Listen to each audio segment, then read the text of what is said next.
जी अस्सलाम वालेकुम रहमतुल्लाह। दोस्तों की हाल है, ठीक हो, खैरियत है।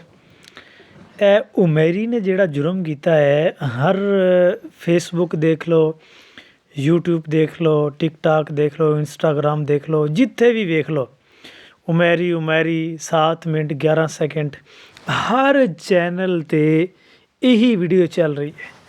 खुदारा मेरी गुजारिश है कि अल्लाह जदों किसी इंसान दे ऐब दे उत्ते पर्दा पांदा है ना, तो वह फिर किसी अगे ज़ाहर नहीं करता।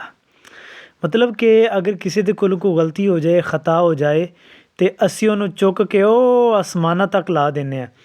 तो खुदारा कोई किसी को जुर्म हो जाए, गलती हो जाए, तो ओदा मामला अल्लाह ताला दे नाल है। सानू साढ़े को नहीं पूछा जाना कि तुसी ओदे बारे आवाज़ क्यों नहीं सी उठाई, ये नहीं सी कीता, वो नहीं सी कीता।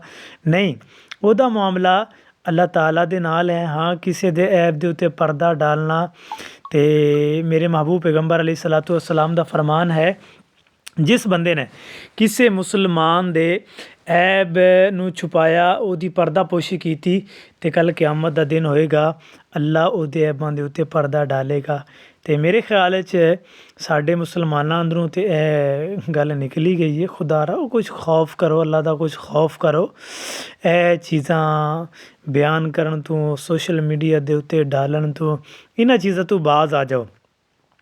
किसी दी इज्जत दी हिफाजत करोगे, किसी दे ऐबां दे उत्ते पर्दा डालोगे, मन सातारा मुस्लिमन साताराहुल्लाहु फिद दुनिया वल आखिरा, कि जिस बंदे ने किसी मुसलमान दे ऐब उत्ते पर्दा डालिया, ओदे ऐब नू छुपाया, तो कल क़यामत दा दिन होएगा, अल्लाह उस बंदे दे ऐबां नू छुपाएगा।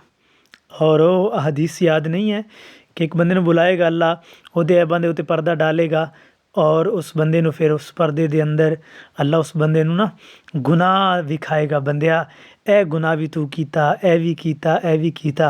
बंदा कहेगा हाँ अल्लाह मैं कीता। मतलब कि अल्लाह ना पर्दा करेगा। तो अल्लाह भी उस बंदे दे गुनाहां दे उत्ते पर्दा डालदा है, जेड़ा बंदा होकर के बंदियां दे गुनाहां दे उत्ते पर्दा डालदा है। पिछले दिनां अंदर एक इंडिया दी वीडियो चली, वो भी बड़ी कमाई, ओ जी 19 मिनट 34 सेकंड हैं, बड़ी कमाई ना।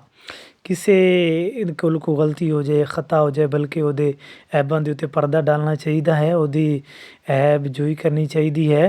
तो ये नहीं कि उन्होंने उछालो, शरेआम बदनाम करो, ये करो वो करो, नहीं। ये गुनाह सरजद होना, ये अल्लाह रब्बुल आलमीन ने बंदे को पुछना है, असी नहीं पुछना। तो खुदारा मेरी गुजारिश है कि इन चीज़ों तो बाज